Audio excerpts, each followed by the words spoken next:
Hello, you one random person who clicked on this video. Yeah, really, thank you. You're beautiful. Name's Armis, and I want to show you my Minecraft Survival XP farm. Now, I was really lucky to find a skeleton spawner fairly close to my base location. I know, good players first survey the surrounding area and decide whether they want a base here or not, but if not, they move on to a better place. But not me, no. I'm an idiot. I run straight to 0, 0 to find a home, to try to build a home there, so whatever happens, I'm never lost. Just run straight to 0. So, I found skeleton spawner, which is incredibly useful, which is bone meal and arrows for days, and it's really useful, especially in early and mid game when you need bone meal, arrows for bows.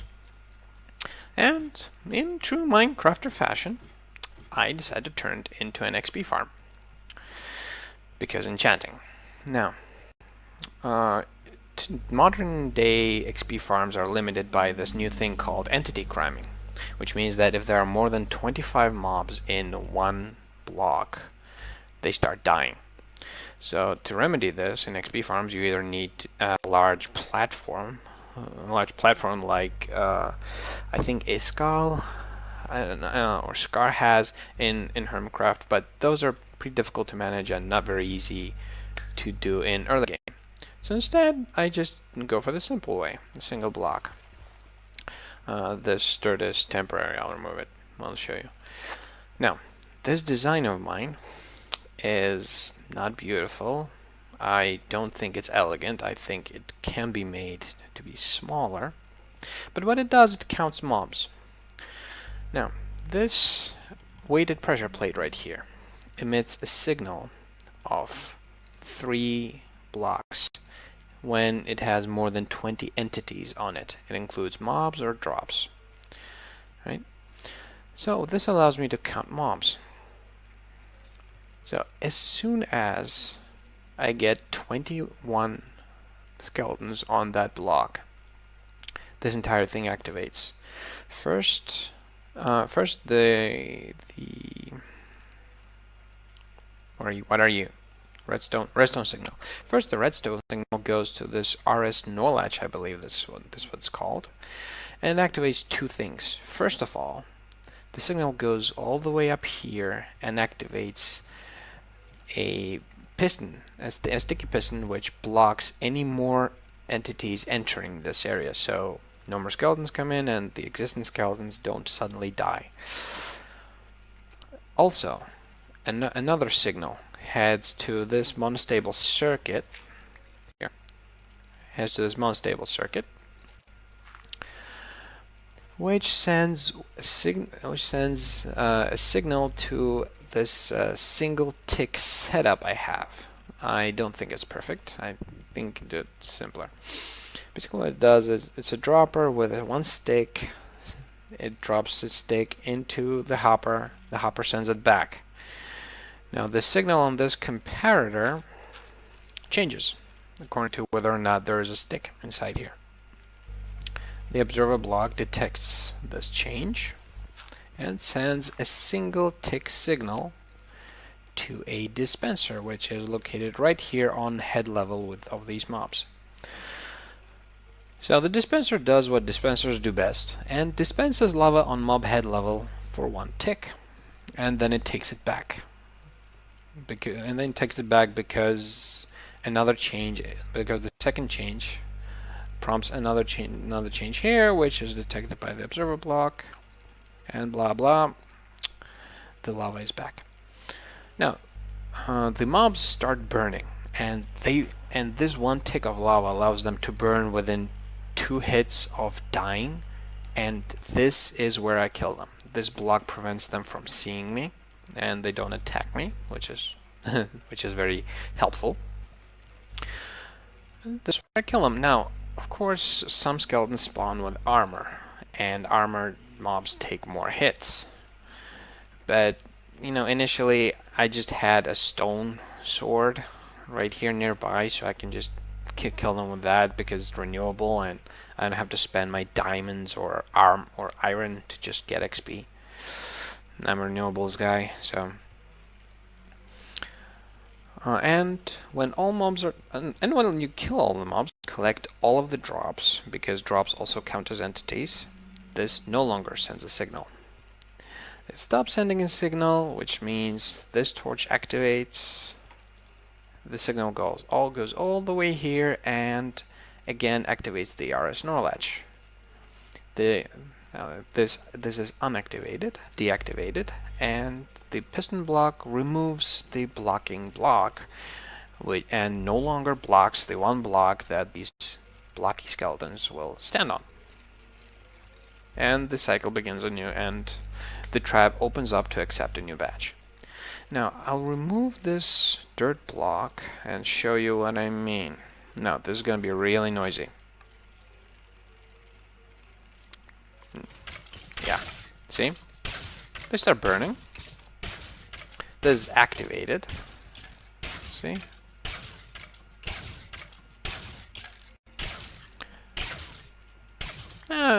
Here I just patiently wait through the noise. And then I just kill these bastards. Collective is disabled, and more skeletons spawn in. And I get all of these lovely things, which I don't need, I dispense right here. Oh, another badge. Nah, die. Yeah, and in this chest I keep, well, all the bones and arrows. Now, of course, shut up, please. Thank you. Oh my god, they're so noisy. Of course, here you can add like multiple chests to keep more and more bones and arrows, but you know, to me, this one chest is enough temporarily. And all this is pretty much how I currently farm my XP. Now, in later on, I will have,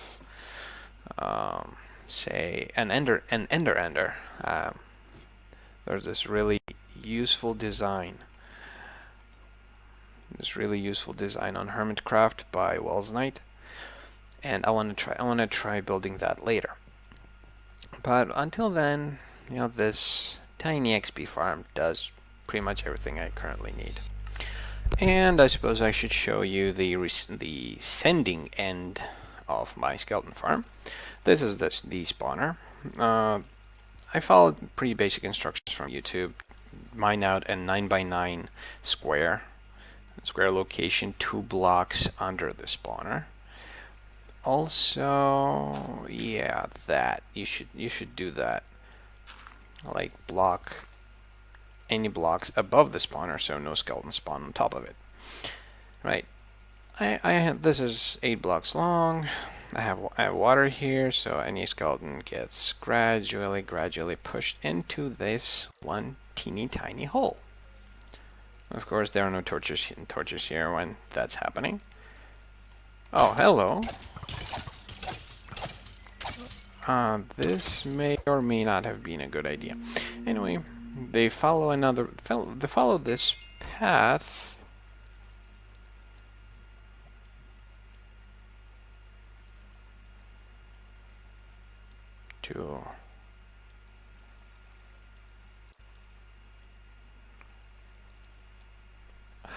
Oh. Am I? Oh, right. Yeah, well, they follow this path, and right at the end, right here, they fall down on my little spawn. No. This should not be activated. I'll check it out. But yeah, well, basically that is my tiny... Oh yeah, right, there were drops here, that's why it was activated. It counts drops as entities. Yeah. And this is our lovely dispenser with the lava bucket. Yeah, well, basically that's what my skeleton farm looks like from beginning to end. Also, I can get in and out of my farm with this lovely hatch I totally did not just build, but yeah, well, now I have it. So whenever I want, whenever I think something's fishy, I just follow this hatch. But to be honest, I made this hatch just for the purposes of this one video. Gah, son of a bitch hit me. Yeah, but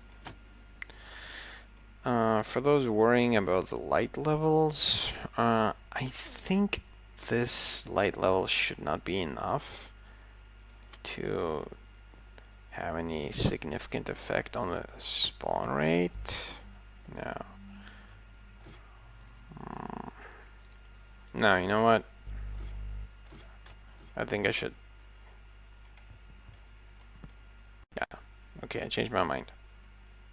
There'll be no more hatch. I want perfect darkness in there. Later, I want to replace this with a piston door. Well, by calling piston door, I'll just have a sticky piston moving one block to and fro. So I can basically get inside there whenever I want. It's very useful for whatever reason. I don't know, I've never been there since I built it, so. Oh, yeah, well, that's pretty much it. If you made it to this point in the video, I'm seriously surprised. Why aren't you bored? There are like a dozen people playing Hermitcraft right now. Seriously, watch them. Every single one. Especially Mambo and Iskal and Walls Knight is amazing. Also ZF and Zuma and also False Symmetry. Basically, they're all amazing, and the entire Hermitcraft series inspired me to even consider making this video. Now, of course, this is my house currently. The only aesthetic pieces in my entire base is maybe the fishing dock here, and barely aesthetic is the house. I'm no green. I'm really bad at making pretty things, but I'm trying. You know, I'm trying. This is my first video, so I have no idea how I'm doing this. If any of you dislike this video, please press the dislike button. If any of you liked it, please press the like.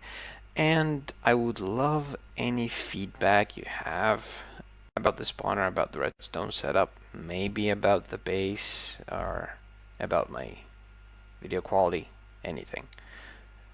It might be much obliged, because I'm currently really new to this. Oh, this is my iron farm, by the way.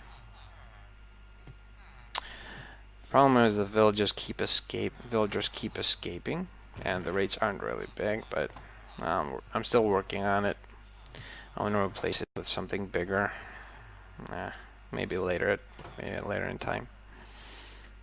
So yeah, also really cool tip: put item frames on top of chests, so you know what's inside them.